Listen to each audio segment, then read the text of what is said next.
One on Zoom that wishes to speak publicly.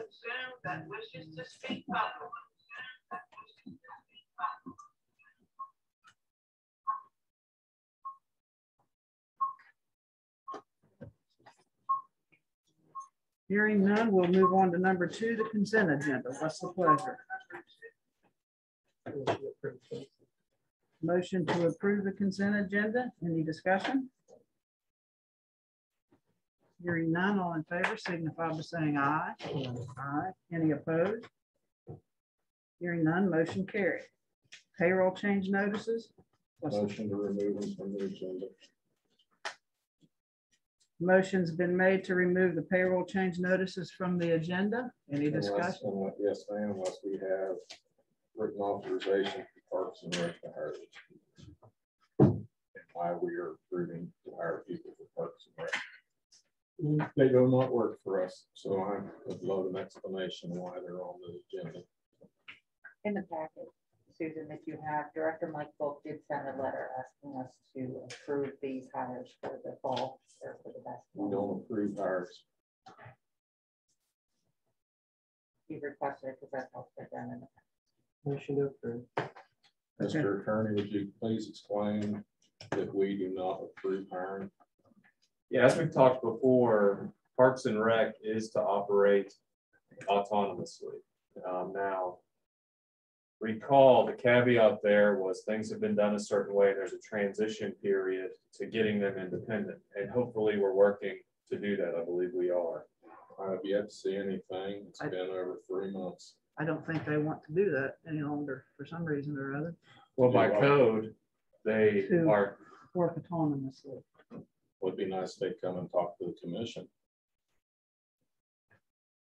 Yeah, I mean, by the code, they're supposed to be like Centra, as the example we use. I mean, they actually are working on it, Mr. Attorney. They're just their timeline they've kind of given themselves is the level.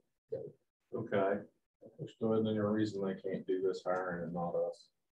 They should do the hiring. If you all want to confirm the hiring, I don't have a problem with that, because that you all have done essentially the hiring before. They, I believe, have they already hired these people? They're pending today's meeting. Pending confirmation from us, it's okay. Correct. I'm fine with confirmation that it's okay, but like we've talked about, and we drafted a memo before, they are to operate independently.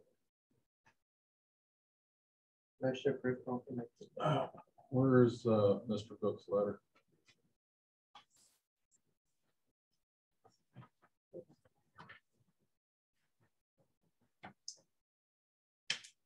Is this what you're referring to?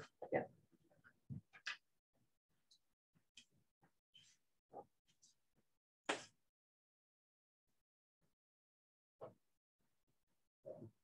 Pass that off to Trey. I don't see where he's authorized to do that. And it's still fine with their Harrison County employees, and they're not.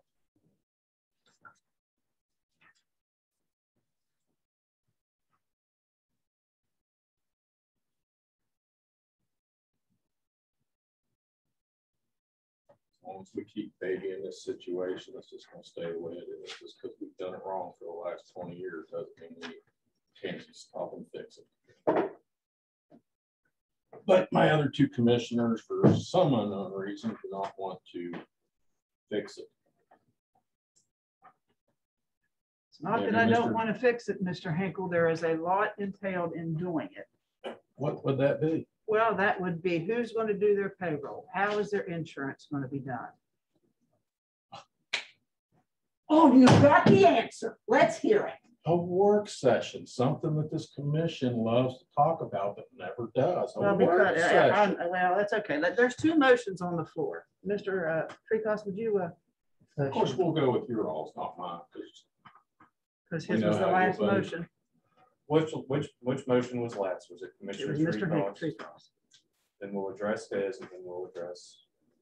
Thank you. That's Mr. Hinkle's, as we always have. That's what I was trying to do. Madam President, it's just to confirm confirmation.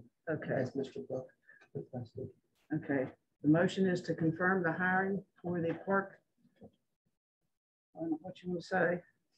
Parks and Recreation employees for the enrichment, correct? Yes, please. Okay. Any further discussion?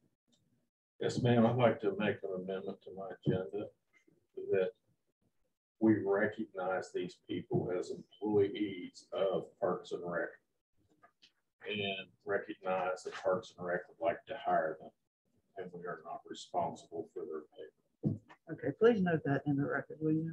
That's the motion. Well, it's not that you're not, I mean, are you going to accept the, you're wanting to amend his motion? Is I that what amended you're- my motion. Okay, well, we're still got a motion on the floor. Okay, any further discussion on Mr. Treecoff's motion? Hearing none, all in favor signify by saying aye. Aye. Any opposed? No, Okay, now do you want to restate your motion, Mr. Hinkle? the county commission recognizes these as hires of Parks and Rec and are not responsible for payroll or for any benefits coming from the county commission.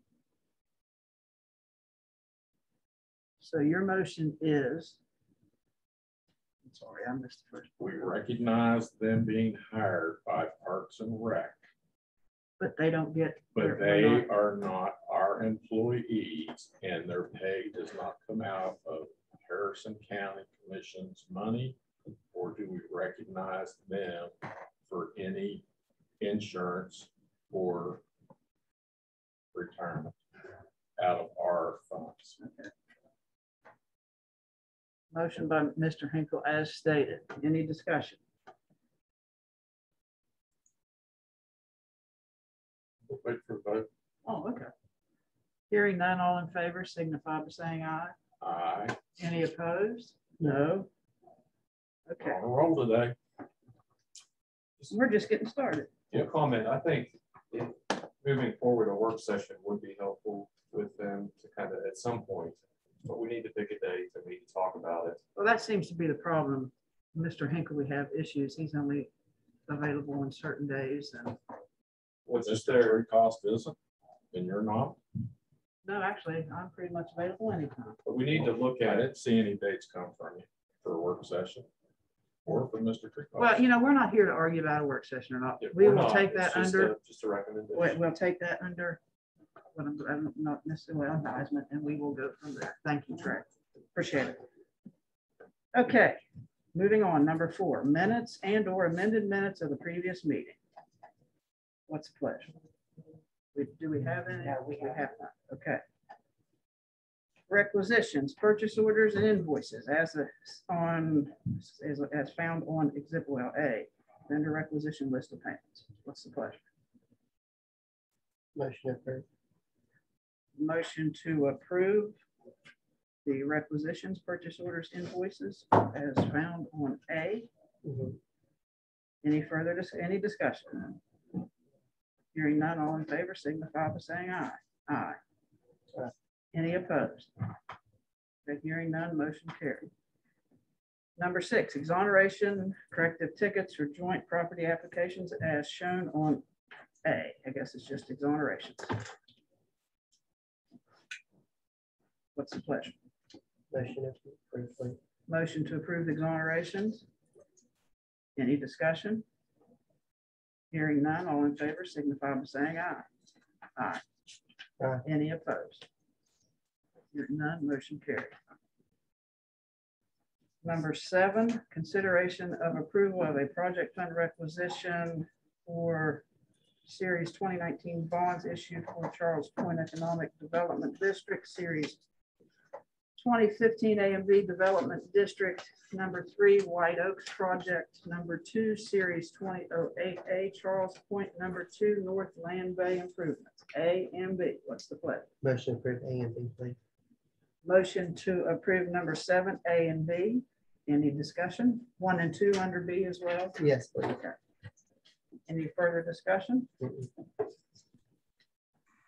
Hearing none, all in favor signify by saying aye. Aye. Any opposed? It appears that we do not have any under number 8. Correct. Review, discuss, consider monthly minutes financial information from various boards, committees, and public service districts, A, B, C, and D.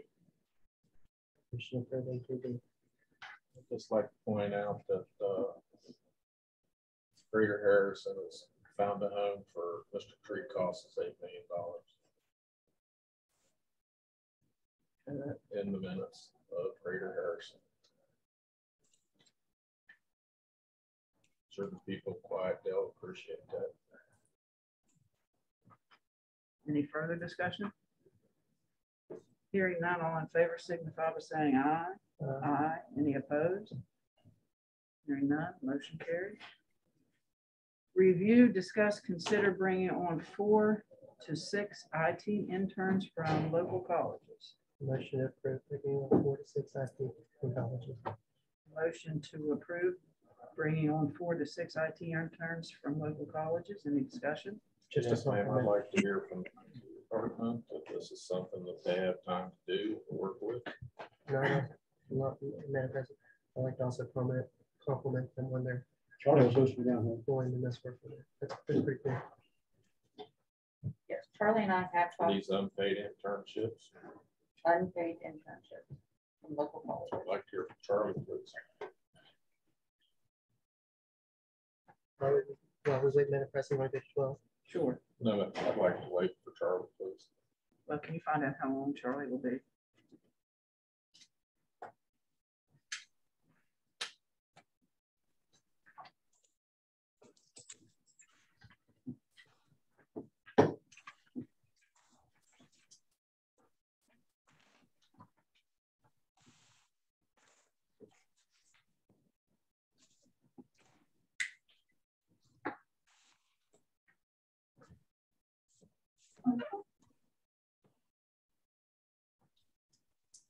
You're muted.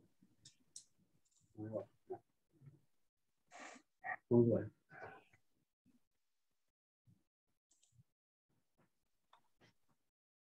He was behind me when I left this morning. So. Sidetrack. I can't imagine that.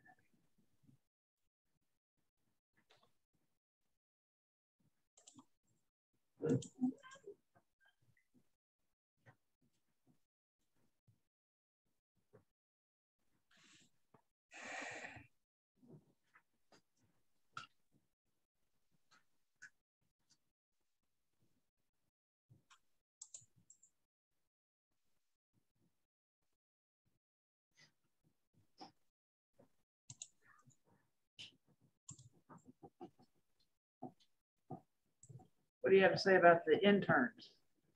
Had them when I first came here, and they worked pretty good. Explain work pretty good. I had them doing a little bit of everything. They helped me get caught up and everything. I was by myself and behind, and it worked out good. They learned a lot and got caught up. Madam President, Charlie, I just want to say thank you. I think it's great. I love when Rachel has them. I love when anybody in the building has them. It was an honor for me to intern with my son, and we enjoyed it. Thank you. I like working with them. It was. I've done it in other places too, besides here. It's always been a good experience. I hope you do it every year. I'd have killed for that when I was in college. Yeah. Right. Okay. Good You get to do a experience. little bit of everything here. It's not just focused on one thing. You know, anything, networking, hardware, software, Let's call the question. licensing, purchasing. I'd like to limit it to 4. That's my motion. Well, the first motion was, okay. Motion's been made to limit the IT interns to 4. Any further discussion? Okay, hearing none, all in favor, signify by saying aye. Aye. Any opposed? Okay, hearing none, that's 4. Good luck. Thank you. Number 12, we skipped 11 because we don't have an 11. Review, discuss, consider updates, recommendations, and options regarding redistricting. Move to approve. Mayor President, Commissioner Squires, talk on this for a second. Well, I don't think there is anything to approve at this point unless There isn't. Can we let the clerk talk? That's right. I asked Laura for a work session on this. So. Yes, ma'am. Last week. Order this. Work sessions don't happen. John, would you like to? And John and Mike, I think Mike Pizzino is on as well. Is that correct?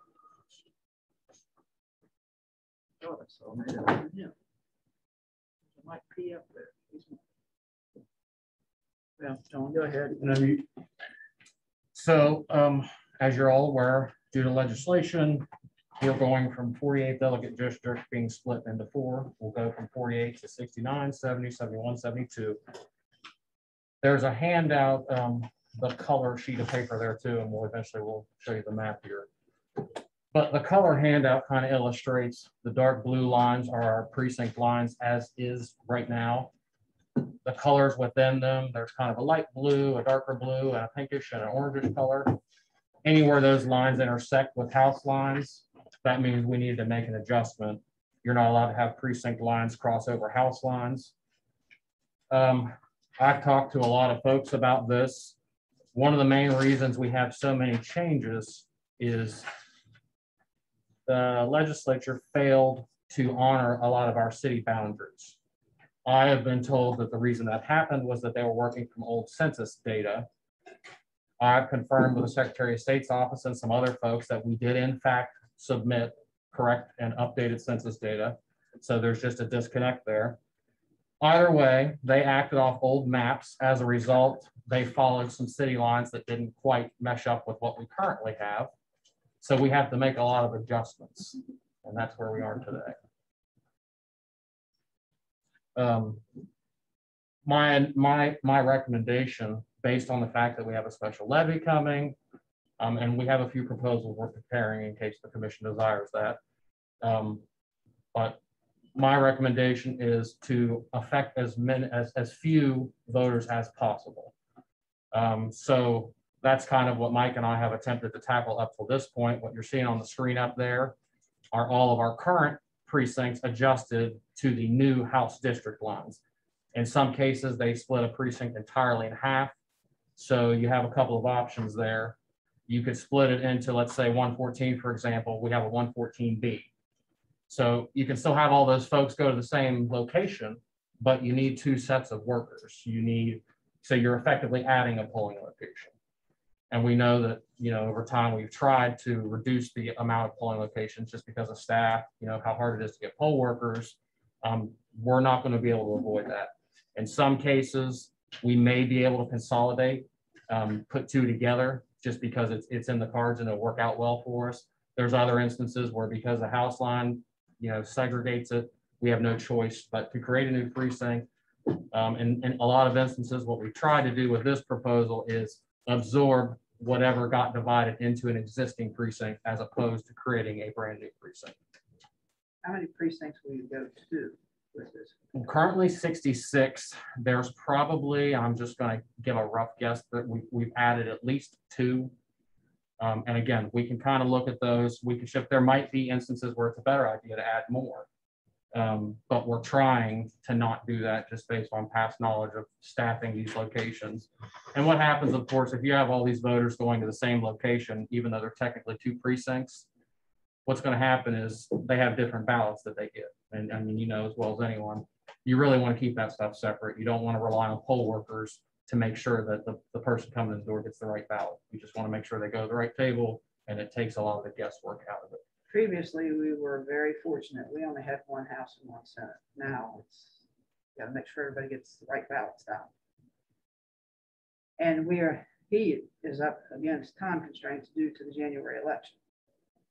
Right? Yeah, the deadline for the commission, the order, has to be signed by January 21st. There's a 30-day advertising and different notice period before that. That's all I laid out in your packet here that I presented to y'all. So that's also part of our thinking. With the current proposal that we're kind of working a lot on of minimizing, the effect to the voters, I think we're around 130 affected voters right now. Considering we have 43,000 and considering the amount of changes that we have to do, it's incredible. So I would have literally guessed 10,000 when I first started. So I am slightly pleasantly surprised that we can hopefully not affect a ton of people by doing these changes.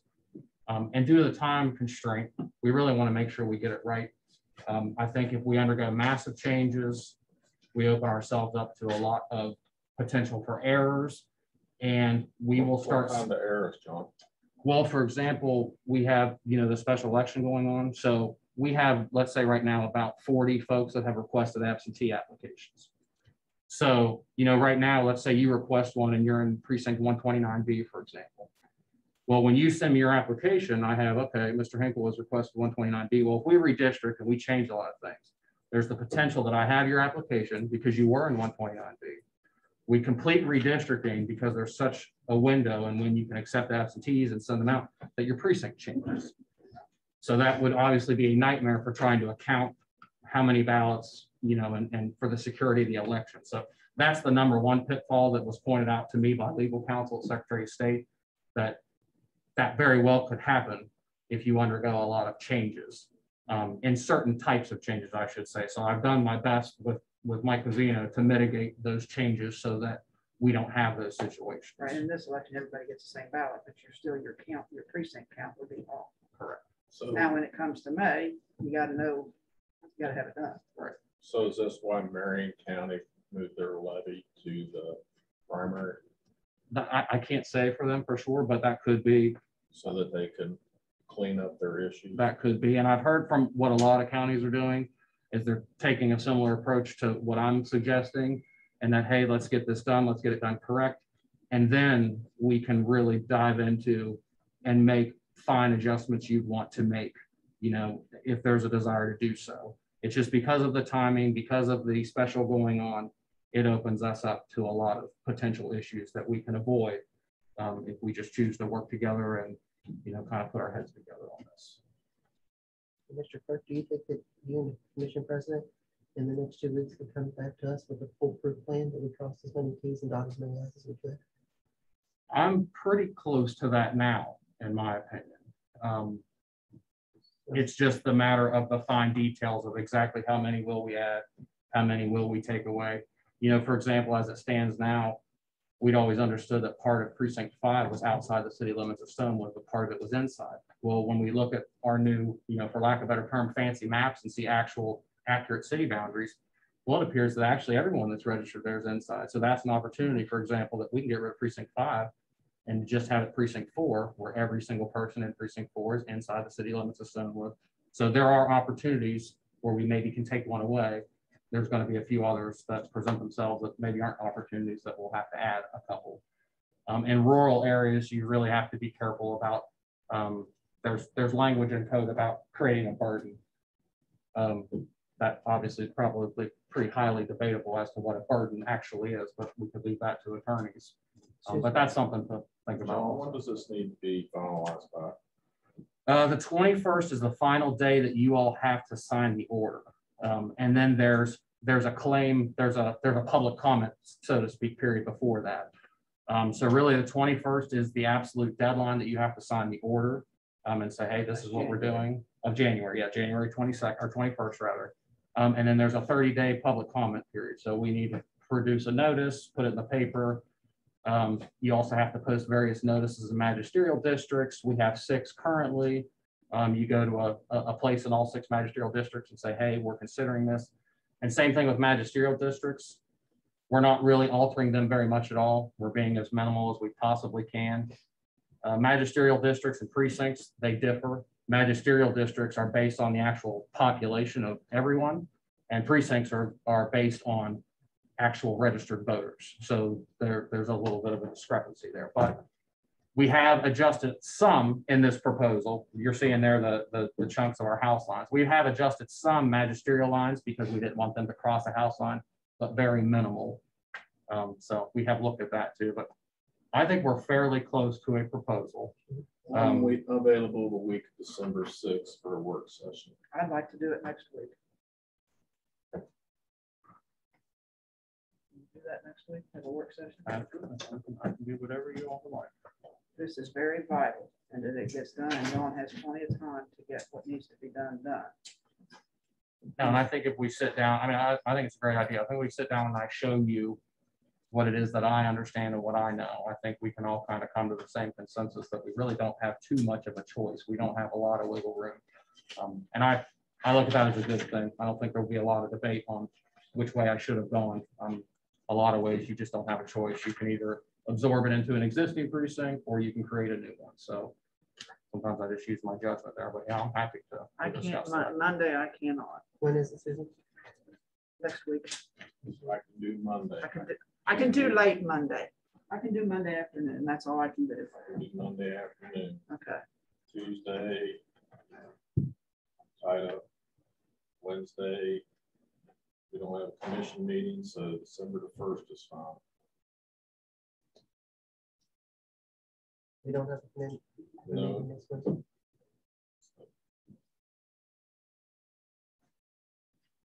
Like Wednesday is a better day. I think it's, Where are we on next Wednesday?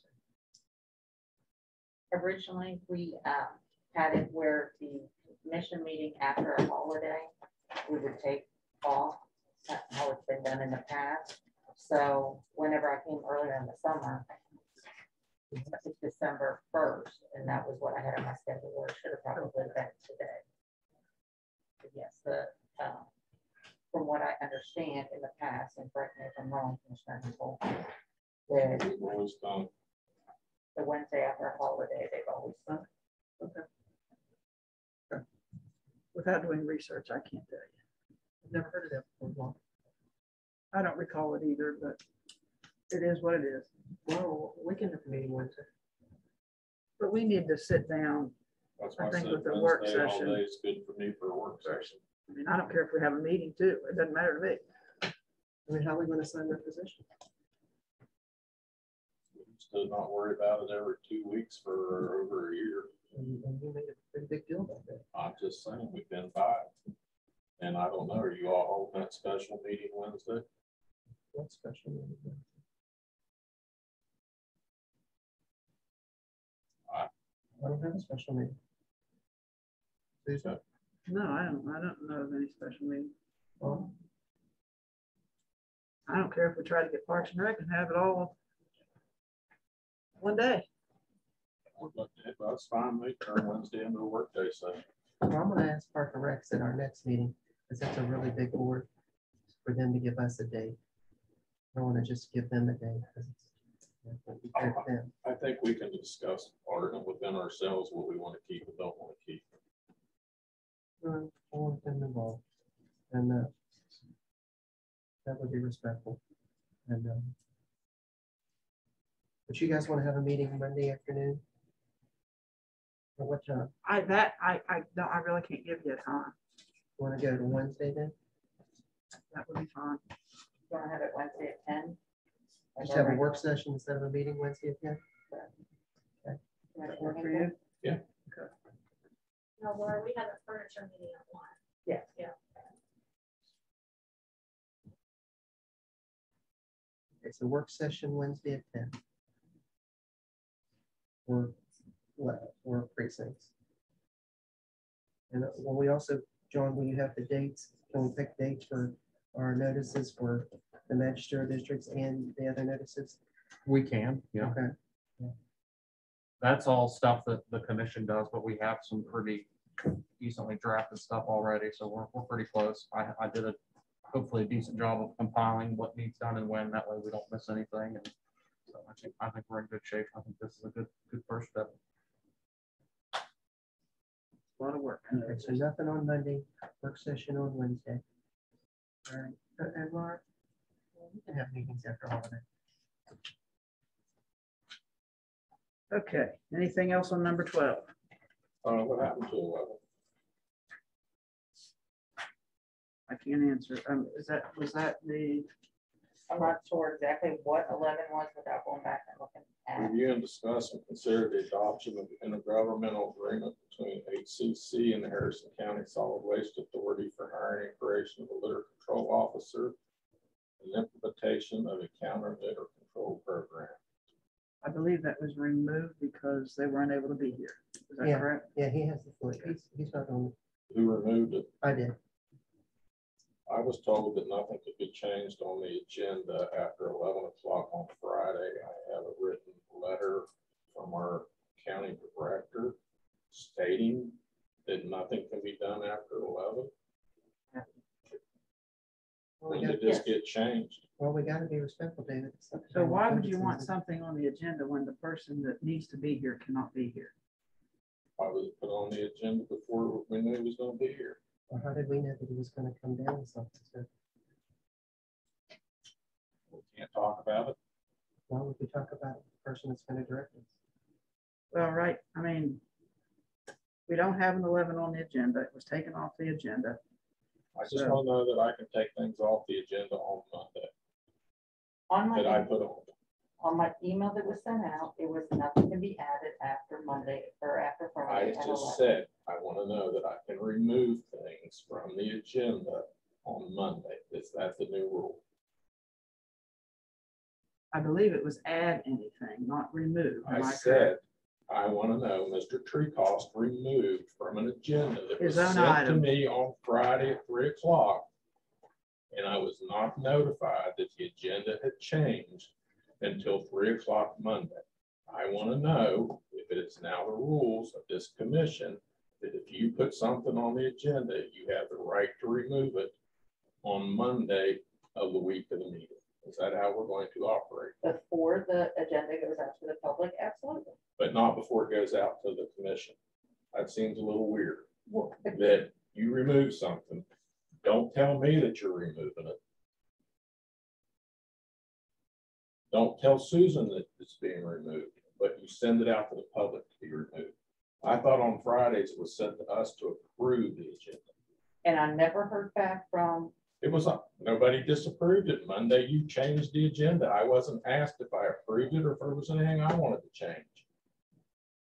Let's call the plat. Let's move forward. This has to be worked out, Patsy. I came here David, today to you work discuss 11. You knew that it was not on the agenda. Madam- You made a No, ma'am, I big do deal not. of it Madam and you, President, Madam President, No, ma'am, I do make it an not. agenda, this conversation agenda. item Miss next week, Parsons please. has been overlooked. She should have been at 10:15 and I truly apologize for that, Vivian. So if you want to give your update right now, that would be great. We will come back to this if it's necessary. And I'm sorry you have to sit through this. Me too. I appreciate that you give me a few minutes on the agenda to come and speak with you and visit with you. And I will just take a few minutes. I don't have anything huge to report, but I did want to bring greetings from the risk pool. We provide your coverage and wanted to let you know that we've been continuing to operate smoothly throughout the pandemic. We hope it's been smoothly for you. And I would like to know if there's been any glitches or bumps. We do have a number of staff who are working remotely. Everything has seemed to be very smooth. And as I said, if you've had any problems or run into any delay in getting information you need, please let me know. We'd like to know about that. Wanted to also let you know that mid-pandemic, we opened our doors to municipalities. We are now working with the West Virginia Municipal League.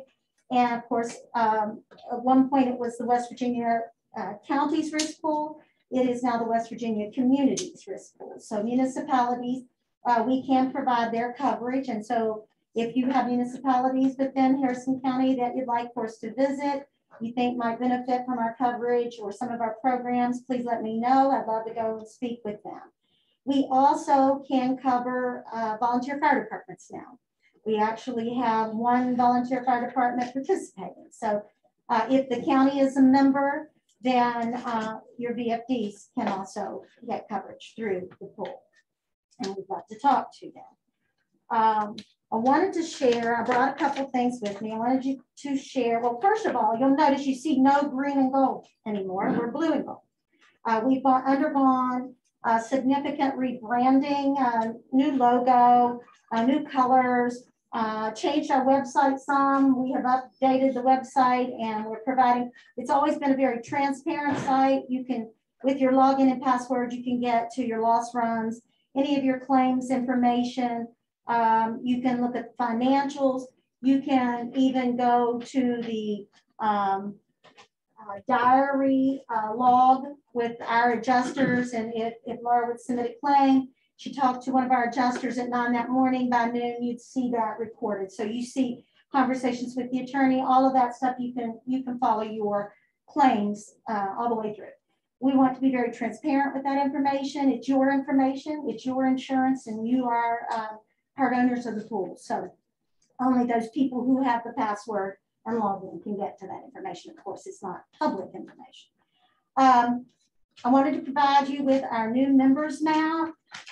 We currently still have our 50 of 55 counties.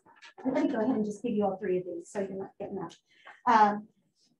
We have 50 of our 55 counties who are members of the pool. We have not lost anyone, and we're very grateful and thankful for that. We are talking with a couple of the 5 that are not in. We have about 23 municipalities so far who've come into the pool. Bridgeport is one of our members, and we are picking them up slowly but surely with the pandemic and not being able to get out and about, but we are back out now. And you notice I am wearing my mask. Company policy, we're a risk pool, and so we need to do everything we can not to expose any undue risk to our members. So I am fully vaccinated, but I continue to wear my mask. The other thing that I'm bringing you is it's regarding cybersecurity. As you know, cybersecurity and cyber attacks have become much more relevant in the last couple of years. We put the coverage in place back in 2013. There's probably 5 years where there were no claims. Unfortunately, now we're seeing that ramp up. And I know you guys have your IT folks here who are terrific. And the biggest thing we want you to take from the guidance sheets that I brought is contact us.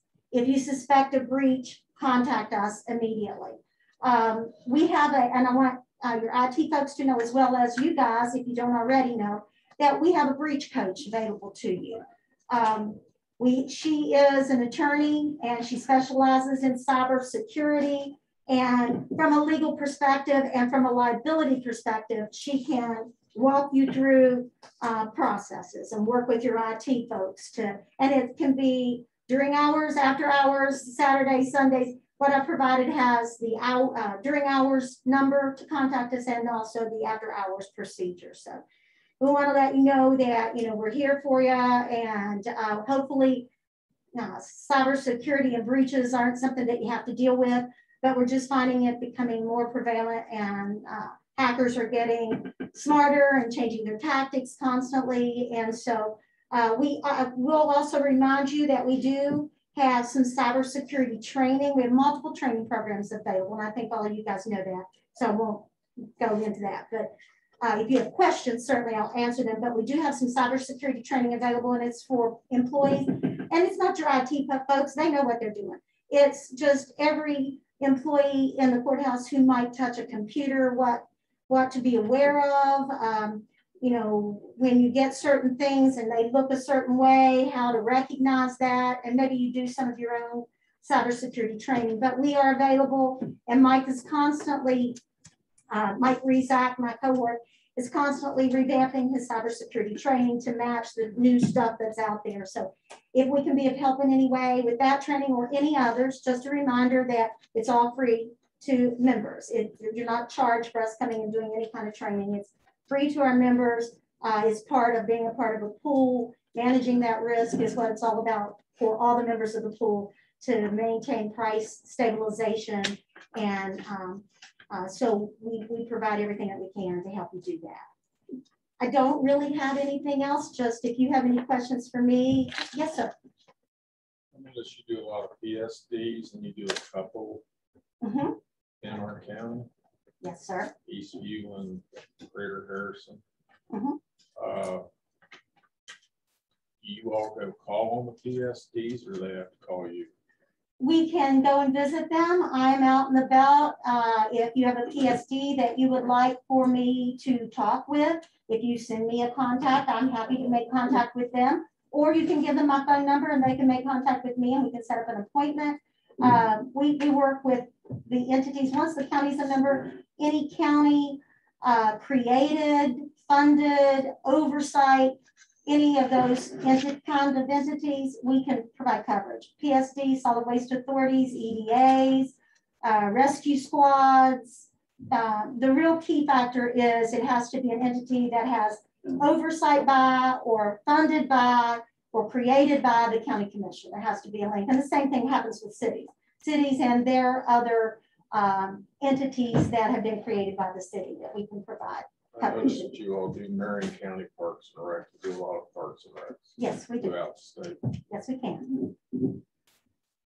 And so if you have anybody that you'd like us to get in touch with, we're always available to do that. You can contact me with any information. You can have them contact me with any, with their interest in whatever way works. Fire departments, is it just the liability, or do you also do the workers' comp? We do both. We cannot do workers' comp without doing the property liability, just like a county or a city. We do property liability. If they have property liability with us, we can also do the workers' comp.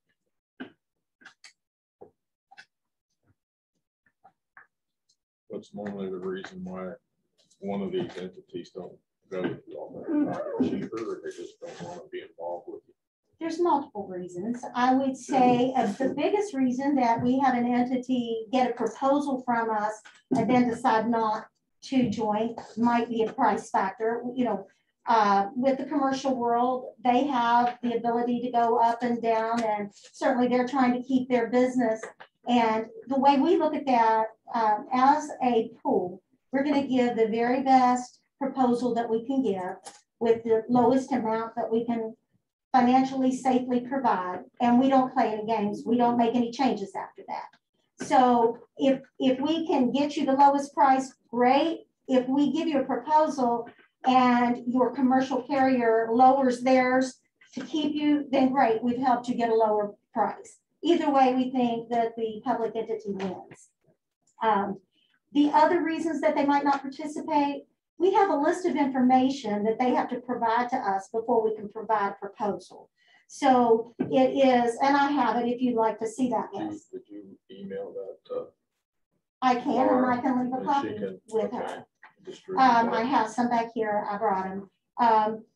And so it's quite a little list of information, things like your loss run history. And for some smaller entities, it seems to be huge to try to put it all together. I think sometimes that discourages them from even, approaching it. And then maybe they have a very active commercial carrier who, wants to keep their business and is doing everything they can in their pricing. So I don't know that we've had, the only time we've maybe lost a PSD is when they have been able to get a lower price. With these smaller entities, price seems to be the #1 issue, and they come and go. But one of the main objectives when we created the pool, I was around back in 2007 when we lobbied to get the legislation so that we could have our first ever pool in West Virginia. The big drive was that we needed price stability for local government entities. And as you guys know, I spent 23 years with the County Commissioners Association. So it was huge. Counties would have a claim, they'd have their carrier, they'd have a claim, their rates would bump up because it's always based on your individual claims experience. Right. Within the pool, it's based on spreading that claims action across the whole pool. So that's why we do so much training, because it is immensely important that everybody in the pool try to manage their risks so that everybody in the pool keeps low rates. So that's just how the pool works. One other question, if we were to say, bring all our fire departments under one pool, come to you, then you would look at that risk as a large pool. We would be happy to look at that. And I think Chris Carey has talked about that. I think the struggle there is getting all fire departments within a county on the same page. We would love to work with. We've been out and spoken to a number of different fire associations where they have their meetings. In fact, I'm planning to be in Brooke County at the Brooke County Fire Association. And we've been down to Mercer County. And so, we're happy to work with them individually. If you could work with them all on one page, that's fantastic. Same with PSDs. Absolutely. So yeah, just get in touch with us and let us know, and we'd be happy to talk with you guys. And I'll leave those lists for you. Anything else? Anybody else? Any concerns about any of the service? No, I would like to say 2 comments. I love the fact that anytime I do call, I get a live person. They can point me in the right direction. It's on the machine. And second, they have been great helping me navigate throughout. Everyone has been super, and I appreciate that. That's what we want to hear. That's the way we want to keep it. So we appreciate you guys, and happy Thanksgiving. Thank you. Everybody have a good turkey day. Thank you. And I'll leave those lists.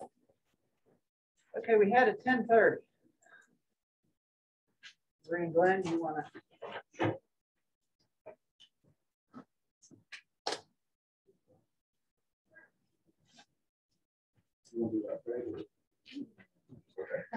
So as for the building update, I've kind of got, it's not lengthy, but it's a list of the different facets of the building, and I was going to go through that if you don't mind. Please.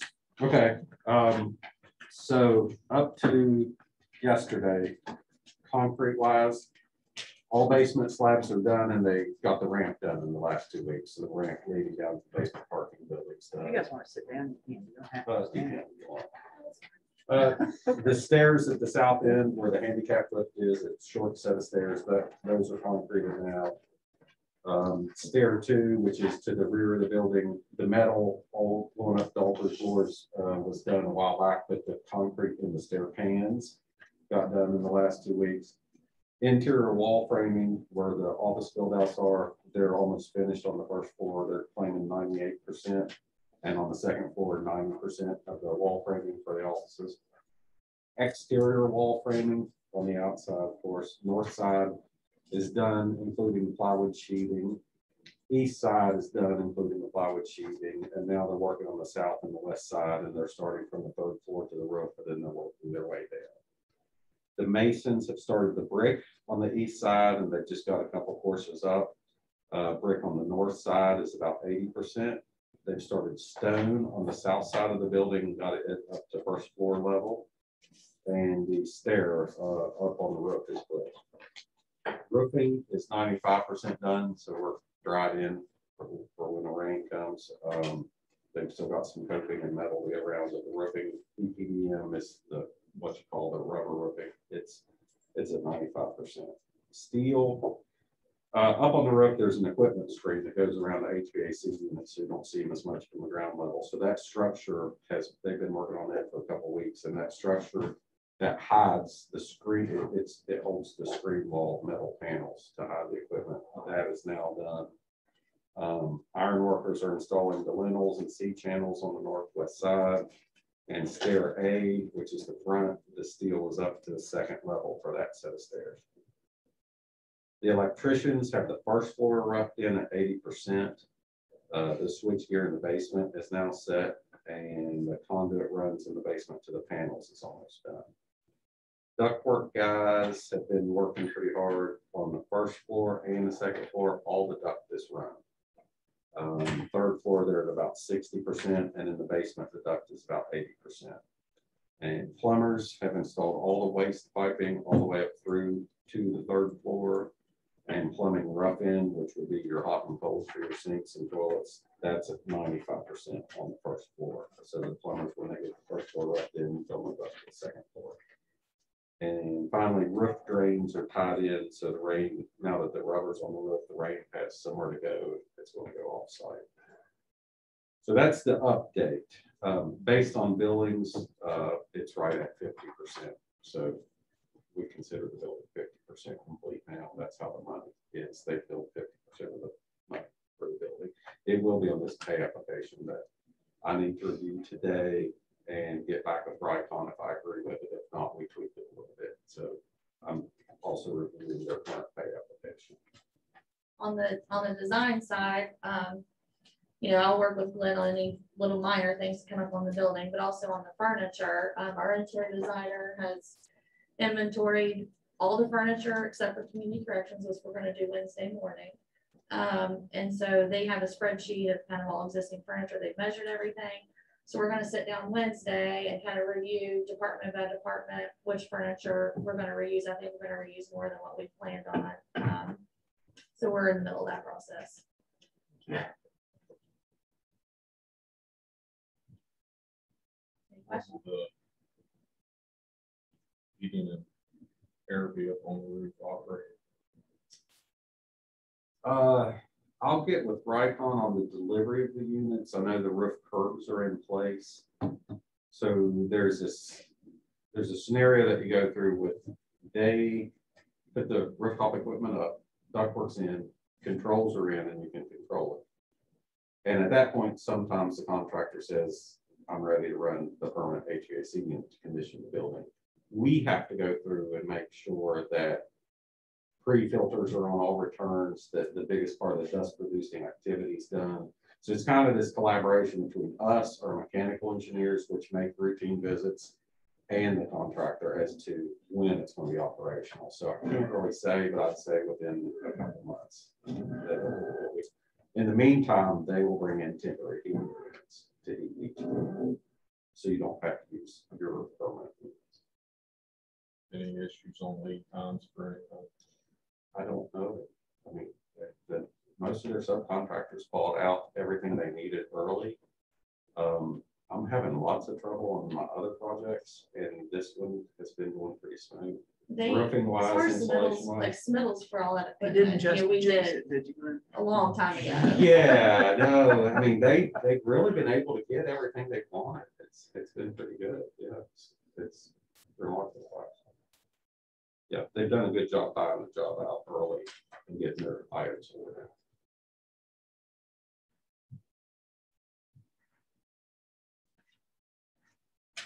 Anybody else have any other questions? I mean, Thank you all. All right. Appreciate it. Thanks.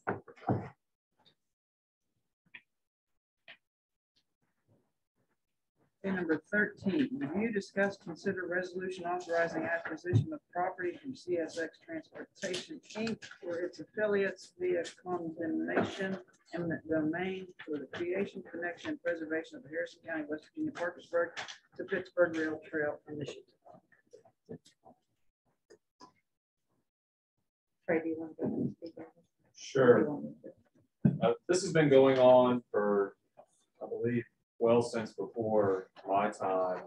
The commission has been trying to connect what are a series of gaps in the rail trail created by fundamentally abandoned CSX transportation lines. And I say abandoned, they really don't have much value to CSX because their line is broken in most of, if not all of these areas, by a number of private property owners, county rights where we've acquired rail trail right-of-way access from the State Rail Authority around the CSX trail.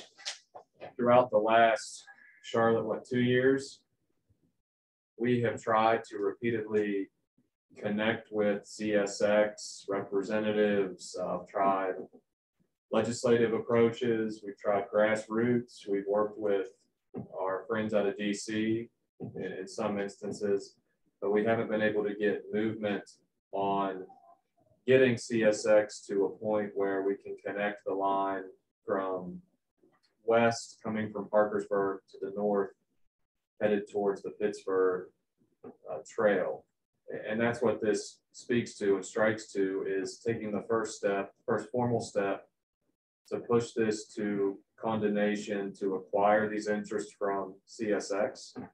In 2017, 2016, CSX and the county were talking, and CSX had an appraisal done in that period by Jay Goldman, an appraiser out of Charleston. So they were certainly working with us at one point in time, but that has certainly lapsed.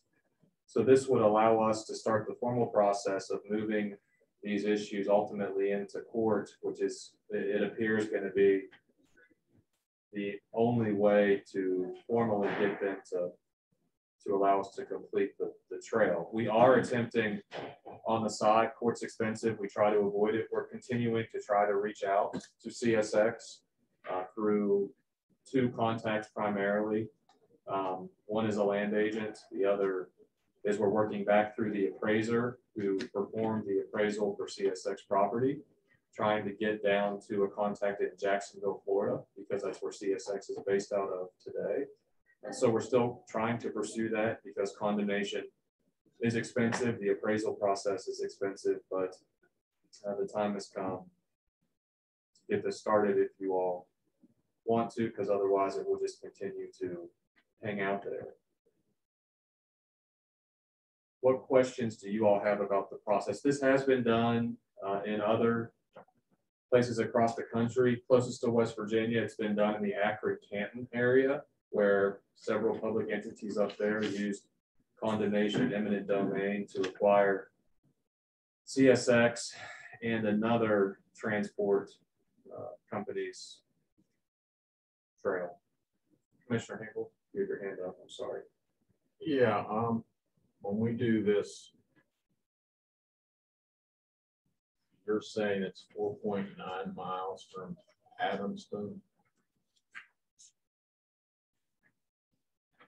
Rosenborough to Adamston. Is this what you're wanting to condemn? The first project is going to focus from Adamston into Clarksburg, which is where the break in the line is. That's correct. And that's what this resolution. There's also breaking the line with some of that property sold privately. North of the trail or west of Clarksburg. Are you speaking of the Chris Lane parcel? And Chris Lane, is there anybody else that owns private property through there? So have we negotiated with them and come to agreements with the rest of the people through there? We're in the process of working on that as well. Yes, we thought it would be. Who's we? Laura and I have spoken about the necessity, and Charlotte and I have historically spoken about the necessity of, if we're going to do this, we need to also acquire the private owners in the area, because it would still leave us with a break. So we should make a motion that we want to purchase all the property and direct you all to do that work. Well, this process, Commissioner Hinkle, this is just to get the ball started On one. with CSX, which is the largest owner out there, own 90+% of it. Because if you can't get them, Well, it's a moot point for the. this would allow me to go forward and retain an appraiser, because we're going to have to get our own appraisal of the tape to look at the CSX historical appraisal. And that's the first step in acquiring the largest portion of it. At the same time, the thought process was to negotiate with the private local owners, because we believe we can tie those up fairly quickly. But we haven't been able to do that yet. We haven't really, in the last several months, taken steps to get it done. It's not a no, not a firm no, which I get sometimes in condemnation cases, that people won't talk to us. They are willing to talk to us and are interested in seeing this get completed. We feel that CSX is the bigger player in this, and they're going to take more time. So we wanted to go ahead and get this started. CSX pay taxes on this? Oh, that's an interesting question. Charlotte's Yes. shaking her head yes. Yes. But it would be very, very minimal. The total appraised value of the take from Wilsonburg area into kind of that tie-in to go north of Clarksburg for a fee simple appraisal was right around $144,000. Does that sound right? Correct. Well, we know condemnations never work that way. Yeah. It'll be 3 to 4 times that. You know that. Well, so the issue with their appraisal, just to be candid, is they used industrial property as the basis for their appraisal, which is totally, their appraiser even says it's not a valuation method that's really acceptable for this use, because you know where this property sits. It sits in the riverbed. But it still works. In theory, they'll try to introduce it if we go to condemnation commissioners and they don't like the result, they can appeal to circuit court. Certainly, that's how condemnations work. They'll do it at the airport. But this would allow us to get to a point where we can acquire the right of entry from CSX as to the parcels, where we can get this started. And we're also looking at some funding mechanisms to try and do this in a cost-efficient way based upon what's available to the county.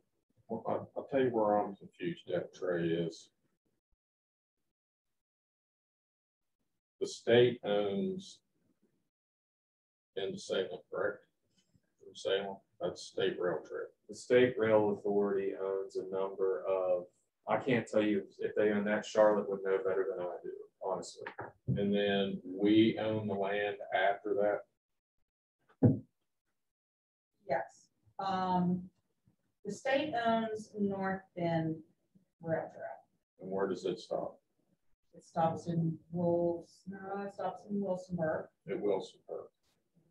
And do we own any property from Wilsonburg on Is it not? It's not. To which way?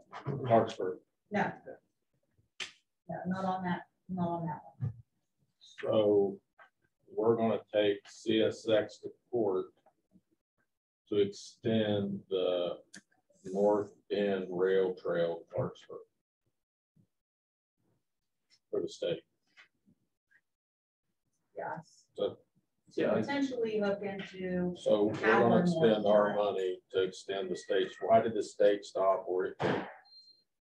That's kind of how the whole system is structured. The state, in many instances, those railroad rights went to the rail authority, the state rail authority. I mean, in many areas, we spend money where we only have long-term leases on the rail trail property because that's what we get from the rail authority. So this is really, it's the only way to connect the system. So when we purchase this, take them to court, who will actually own the property, Harrison County or the rail trail? The Harrison County Commission will be responsible for it. will be vested with title based upon the type of estate we condemn. And we've talked about on the legal side what we want to condemn, and we feel like taking it in fee is the easiest, cleanest thing to do. And we discussed this with the State Rail Trail Authority that we're going to condemn this property. All the time. I asked the attorney if there's been discussions. The last big discussion was a meeting that we had in February or March of 2020, where there were 10 to 15 people present in the room back. This was but yes, it's been discussed with them. Has it been discussed in the past 2 months or 6 months by myself? No, I have not discussed it with them to give you the answer on my end, but they were pushing us to do this. All the stakeholders were pushing I'm us. sure they were, considering we're paying for it and they're not. I'd push it for us to do it too. I mean, what do you think this is going to cost? So there's the value of the tape, which we talked about, which is give or take $144,000 if you use the old appraisal. Will have to be adjusted. It's their appraisal adjusted for inflation. The appraisal for us to get Wilsonburg to Clarksburg appraised is probably going to cost a couple $1,000. Get an appraiser out there to look at CSX's appraisal and then present us with an updated number. On the legal side, I typically budget these for similar projects. They're usually done differently. Let me explain that. So typically, when I have a project like this for a water project, we have to take each case in separately because they're separate property owners on each parcel. And that process is more expensive because we have to file a separate case related to each parcel owner. Here, we'll try to do it all in one block because it is owned by CSX Transportation. So it's going to be somewhat more efficient. Legal, rough number. And again, it depends on if they stop at the condemnation commissioner hearing, if they take it beyond that. It's really hard for me to give you an exact estimate there. I mean, it's going to cost thousands of dollars to do it on the legal side. It is. 50,000, 100,000. It's not going to cost $50,000 to do it. No, it should, unless they appeal multiple times to the Supreme Court, which I don't see doing. We've looked at other cases where CSX has been involved in condemnations in Preston County. It seemed like once the process was started, they participated, and I believe they ultimately ended up reaching an agreement with the public agency. We have money for purchasing a grant. So you do have the grant money to purchase the rail trail. That grant money can only be used to purchase the rail trail. Not now. I was Explain that. told last week, 2 weeks ago. I talked to our state agency where he said, if we had a good project, he said it was up to him as to whether or not it was a good one. And he said, you guys always have good projects. He said, I'll approve it. You can use that money. I said, I thought you said we had to use it to purchase property. He said, well, we'll use it for another project. Either way, we still have that grant. So has it been evaluated, the cost difference between condemning this versus finding another way to get people from Wilsonburg into Parkersburg on an alternate? From a route perspective, we've talked about it and looked at it. From a cost, we just can't be done. I mean, there's just it's dangerous. Dangerous. It is dangerous because you're going to have to walk alongside the road. In some places it's very narrow and there's no give on the sides.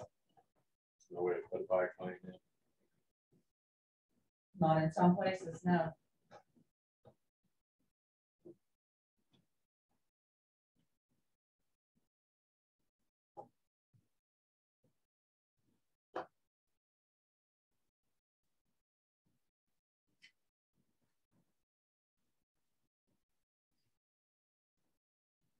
So what I'm hearing is there is money there for help.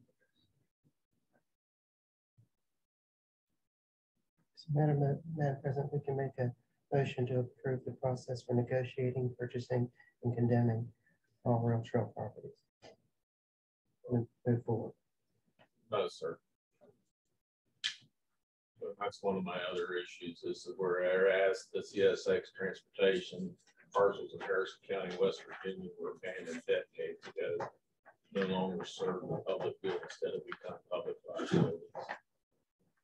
We're now stating that all CSX properties and parcels in Harrison County, and we start out just discussing the 4.9 miles between Wilsonburg and Parkersburg. So I want to know why we've included all of CSX in the bottom portion of this resolution. Sure. If we can get it all from them as part of this process, I want to be able to explore that and to try and accomplish that. Do we know what that is? Because I know when I look around, there's a lot of abandoned CSX property we might not want. You want to go with me through the map? Well, sure, which map? Sure, I'm at the map that looks like this. And you're right, we might not want all of it, but we can certainly reject it. I mean, the hope here is to get the map that's attached. This is the best map I have to depict. Oh, well, that's bad, man. Okay. Well, I'm trying to depict the whole system to show the breaks is what I was trying to accomplish. But if we're going to start this process, I want to have the authority to go in and try to at least present you all with acquiring as much as I can in one swoop, so it's cost efficient to complete your trail system. That's my goal here. You may not want some of it. You might say that intersection, the triangle in downtown Clarksburg by Wendy's, it's too messy. I don't want it. It's liability. You might say that. That's fine, but I want the ability to at least try to get it and bring it to you. And maybe work with the city. Maybe the city won't. And then go to Clarksburg and ask them to take it. So I'm fine if this is what you want to do, but the resolution to me is too broad in this map. doesn't cover what we are going after. I think I understand from Lost Creek to McCorder is still CSX. If you start. No, then it's not Okay, much so problem. Lost Creek to McCorder is not CSX. no, that's state rail authority. Okay. So we So can I get guess that what at I'm any trying to time. say is I'm fine with the first part of it, Trey. But unless you want to spell out the other like you did the first, I just don't like that we're opening up that we're telling CSX we're coming after everything they own that's we consider abandoned. I think that's a shotgun effect. I And understand. I would be offended if that's the way you came at me, if I was CSX, that you were coming after everything that I had. I understand what you're saying because there are some other lines that are abandoned. And we don't want them. There's some over in Eastview that are abandoned. And what do we, what do we use it for? Even off the Can Harrison North Rail Trail, there's spurs off of that. Yeah, They go way up into areas. Trey, can we not like make it specific? Oh, we can make it specific to 4.9 miles from Adamston to connect west to north, if that's what you all want. Or we can leave it as is, or we can target other areas, whatever you all want, we can do in the resolution. I'm just trying to get the process started. That's what I'm trying to do. At the end of the day, you all are going to have to review and approve whatever we do. The one thing I will say is that when CSX had its appraisal done, it had its appraisal done consistent with this map. It appraised all the breaks in the system. I'm happy to give you all and share with you the appraisal, which I have, and that will give you a lot more detail. Thank you, Trey. And that would be the best thing to do for you all to have it, because hopefully we get to a point where you can consider it. I'm looking at the North Rail Trail system with the dotted red. Is that CSX or is that Oldizer?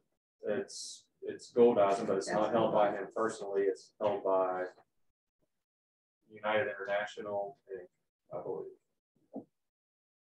And then I see from a point through Shinston, the Enterprise is green. That's not true. There's probably a mile and a half that belongs to a private individual. I don't see that noted on the map.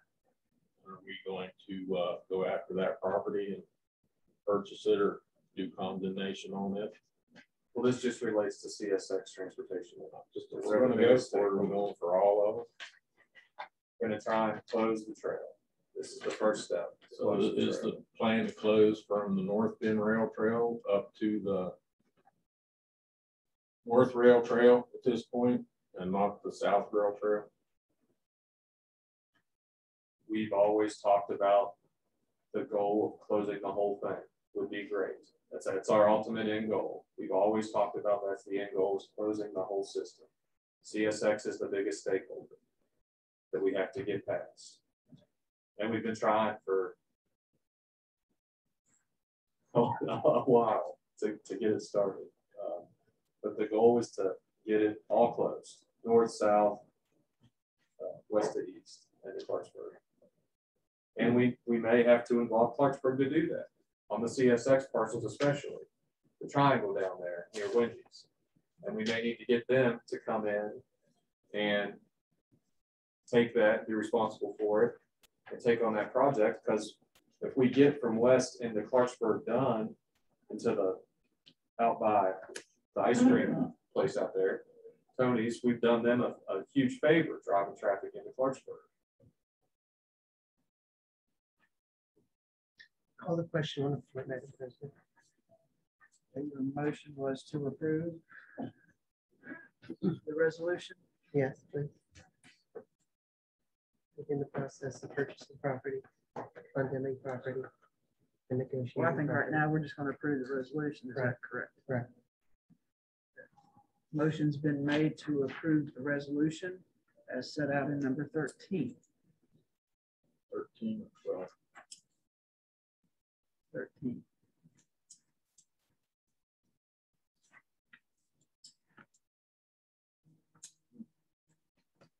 well. On the agenda, it's listed as item number 13, since number 11, it was skipped over. I'd like to make an amendment to that motion.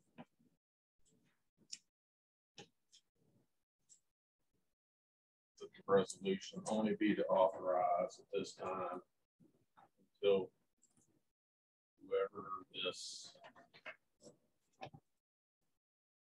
group is, the Harrison County Rail Trail Task Team.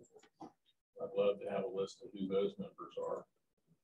But we only work on the 4.9 miles. So somebody can find out where all this money is coming from, what's going to cost to do this, exactly who we're going after and who we're not going after. Are you willing to amend that motion? No. Motion is on the floor to approve number 13 as presented without the amendment. All in favor signify by saying aye. Aye. Aye. Any opposed? Okay.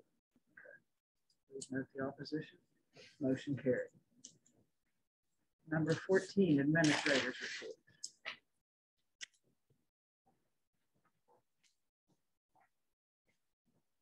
Shinston's 13th annual turkey trot is tomorrow. You can go to shinstonturkeytrot.com for more details. Light up night in Bridgeport is Thursday, December 2nd. Bridgeport Christmas Parade is on Saturday, December 4th. Clarksburg Winterfest is December 3rd and 4th, with the parade being held on Friday the 3rd. I know everyone is going to be excited about this one. The elevator should be repaired today. I know, I feel like we say that every week, but they're here. Well, that's besides the point.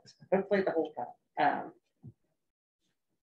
I had on here a reminder that there will not be a county commission meeting next week, but we will now have a work session at 10 a.m. Our grants department is willing to look and help our office, the commission office, elected officials, as well as other municipalities, try to look for grants or help them with the process. So if someone has an idea, please feel free to reach out to grants and see if they know of anything out there, if they're,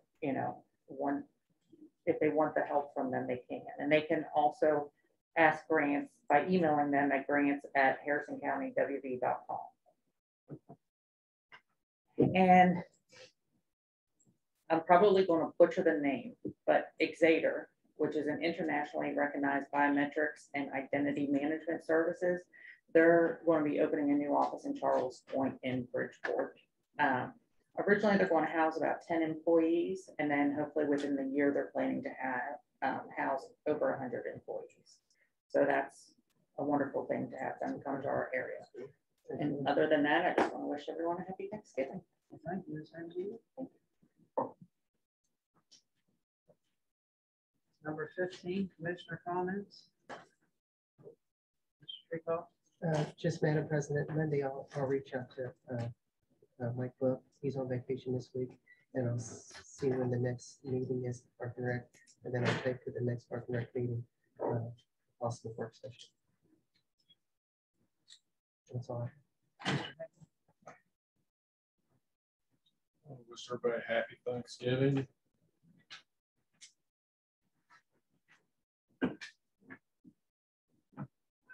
For me, motion to adjourn. Every happy Thanksgiving also. Motion's been made to adjourn. All in favor, signify by saying aye. Aye. Any opposed? Good.